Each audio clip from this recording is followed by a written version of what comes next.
আচ্ছা ভাই, একটা কথা আমার মাথাতে মেলা দিন ধরে ঘুরছে। কি হচ্ছে? সূর্য কেন দিনের বেলা উঠে?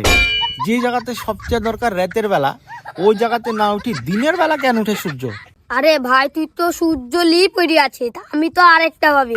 মানুষ যা বলে আমার ইজ্জত চলে গেল, ইজ্জতটা যে একতি। ভাই আমি আরেকটা জিনিস ভাবছি, কাজী যে মানুষের বিয়ে পড়ায়, কাজীর বিয়েটাই পড়ায় কে? কিন্তু আমার মাথা তো আরেকটা কথা ঘুরছে। যারা জন্মদিনে গ্রহণ করে তারা তো জন্মদিন পালন করে, কিন্তু যারা রাতে জন্মগ্রহণ করে ওরা জন্ম রাত পালন করে না কেন? আমি তো আবার একটা তুখার জিনিস চিন্তা করছি রে।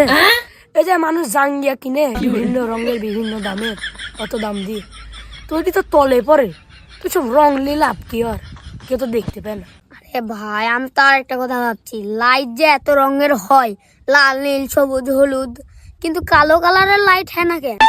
মাছ যে এত ঠান্ডার ভিতরেও পানিতে থাকে, কিন্তু মাছে জ্বর আসে না কেন?